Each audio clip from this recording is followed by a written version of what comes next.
Okay, so we got interrupted a few minutes ago. You had to go up and speak in front of City Council for a few minutes. So we were talking, though, about the city finances a little bit, and just want to get your opinion real quick, because the proposal was, if it looks like it gets voted down tonight, was that the city was going to borrow from internal funds in order to pay for this project. What it seems like they came to the conclusion tonight was that because of the uncertainty with the DWSD and some other factors, it's just too risky of a project. Do you agree with that? And how risky do you think the project really was to the city financially? It was so risky because the Detroit Water and Sewer Board, with this whole issue of regionalization, with the fact that Detroit Water and Sewer has over $200 million worth of debt this evening as we speak, no matter what we do, they're going to change the rules.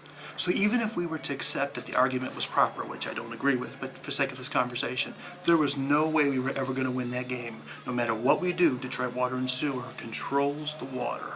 And until that changes, and if that changes, there is nothing that our city is going to be able to do besides us regulating the meters, us looking at times that we can water, odd and even watering restrictions, these types of things of conservation that we as a city can do, peak, off-peak hours, etc., etc. But even if we do all that, even if we do every conservation method we can think of, number one, our rates are still going to go up, because probably not as much as they would before, but they'll still go up. Correct. And had we gone forward with this project, had the city gone forward with the project, we'd have at risk basically every dime of financial reserve the city has left. Absolutely, because that's the issue of where the city has taken us down and borrowing against all of these funds. In the local road fund, there is out of money. The fire operating fund is down to basically even. The capital fund had about $6 million, $6.5 million in there. They were going to take three and a half of that. They were going to raid these funds so that if the property values did not recover, it was going to put this city in a huge disposition of a crisis heading into actually about 3.5 years from now. There was no way that the city could sustain the bond rating. It was going to be mathematically impossible, and that's assuming that if there is some discussion in Michigan this evening that you're looking at about 56 different municipalities and townships and school systems that may actually file for bankruptcy. Now, if one or two do, we'll be okay. But if there's 25 or 30, ultimately it will affect the bond rating to Oakland County, and when it does, it'll trickle down and get us anyway. Just real quick, one last question, I think. John Starren, the city attorney, had issued a legal opinion saying that basically because the bond for the property was bought with bond money that the voters voted on for park, as I understand it was specified that it would be park land and it would be used for park purposes. His legal opinion seemed to say, as I understood it as a layperson, that because the bonds were paid off or virtually paid off, that the city could do whatever the heck it wanted with the money. Do you agree with that opinion? I mean, I know you're not an attorney. No, I'm not an attorney, and Mr. Starren may or may not be correct. I think that I would call upon another attorney to double check that. But it is also, irrespective of what the law is saying as it relates to this, is the intent. We and the people in our city, we did not vote to have parkland that you could automatically say, well, the bond is paid 10 years, 5 years, 15 years, and now we can do what we want. The intent of our people is to leave that as parkland.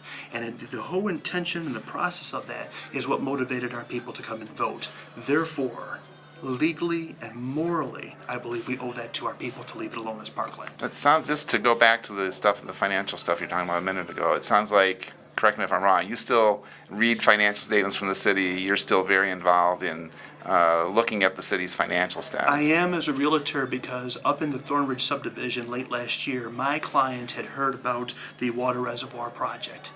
He elected not to buy a house, and unfortunately he bought a house in Rochester proper. We closed on the house just before Christmas. That's the kind of person we want to move into Rochester Hills.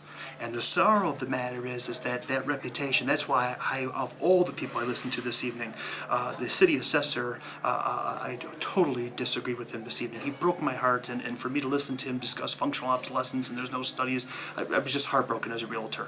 I have over $100 million in career sales, and I will tell you in no uncertain terms, no one's going to buy a house next to a tuna can in their right mind and try to make some money and obviously enjoy and live here. So I just respectfully disagree with the city assessor this evening, Mr. Dawson. He and I have for years gone around and disagreed. This takes the cake. He, remember, is the one who advised us to buy the property on Hamlin Road, along with former Mayor Somerville, that the city is now stuck with tonight, that has been vacant all these years because they didn't build the first W building there for the Department of Public Works. So, again, another waste of money. Mr. Dawson and I just simply do not see eye to eye. I just respectfully disagree. So assuming the council votes tonight to discontinue the project, even though it sounds like it's temporarily, and it could come back, you feel like that's a responsible decision on the part of the council? No, I don't even see it as only responsible. I see it as political. These men can add, as I said a few minutes ago, these gentlemen can add votes, and they know that they all need to get reelected together. So the bottom line is that they're going to give us what we want.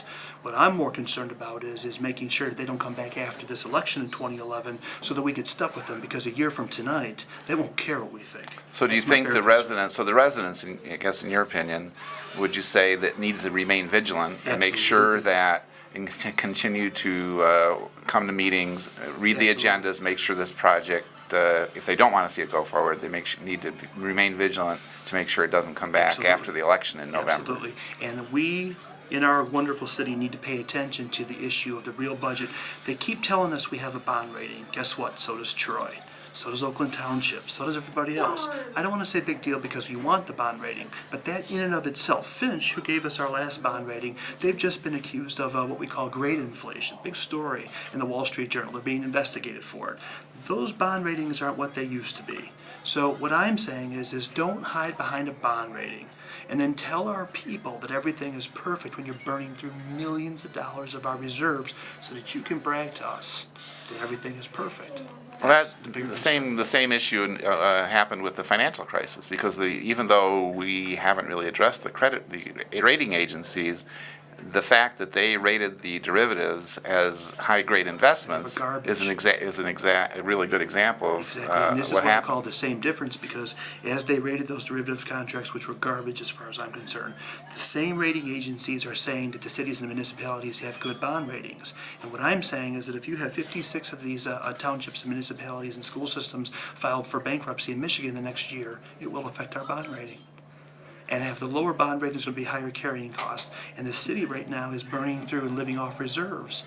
And we keep listening to people say, well, I'm putting money into the general fund. Right, because you've rated every other fund. And we can prove that. And that's the sorrow of what's really going on in this great city. They set this city up because you run out of money with the police millage in 2013. You are out. So we're going to have to vote on 1 and 2 again. They've been subsidizing that to almost $5 million this year. They've laid off 3 sheriffs. And yet they keep telling us that everything is good. There simply is not enough money, and we can prove that.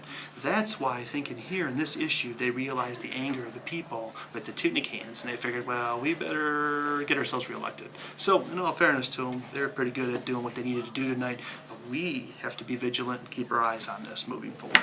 Thanks, sir. You bet.